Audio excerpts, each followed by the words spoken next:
আইলে দাম কমছে, হাসিনা থাকলে দাম বাড়তো, মাল হয়তো 70-80 টাকা কেজি। হাসিনার কারণে সব জিনিস দাম বাড়ে, হাসিনা নাই আর সব জিনিস দাম কমছে। দাম কমছে, হাসিনার দাম বাড়তো।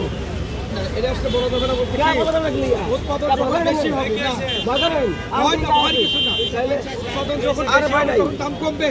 গত বছর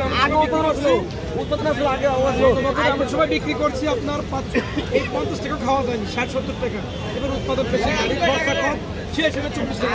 চাঁদা বেশি, সেটাই তো কথা। চাঁদা বেশি ছিল বেশি, চাঁদা টাকা লাগছে আগে, এখন তো অনেক টাকা লাগে। এখন টাকা লাগতেছে না, এই জন্য আমরা 700 বেচতে পারছি। 40 কেজি 40 কেউ খেতে পারছি। এই সময় এই তরমুজ 70-80 টাকা কেজি, তাই তো কতবার 100 টাকা কেজি আছে, একটা কোনো 1000 টাকা আছে। ঠিক ঠিক স্বীকার করুন। এবার তো তরমুজ মানুষের কোনো আন্দোলন করে না, তরমুজ তো করে দেবে, তরমুজ কিনবে হবে না, সাধ্যের মধ্যে আছে, সবাই খাইতে পারছি আমরা।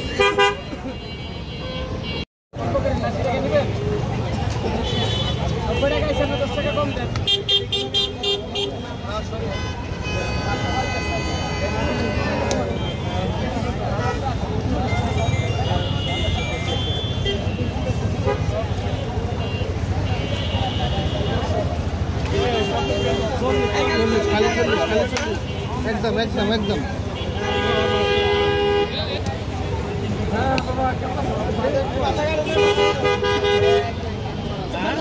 8 কেজি 160 গ্রাম 300 টাকা।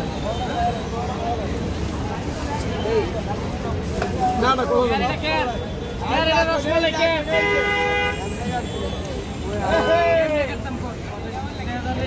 তোমার নাম্বার আমার কাছে ছিল না, কয়েকদিন চাইছি আরিফের কাছে,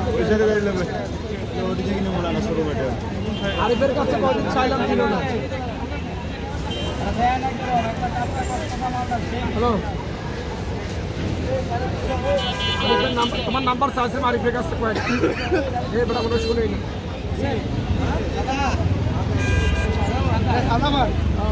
আচ্ছা ঠিক আছে, পরে ফোন দিব।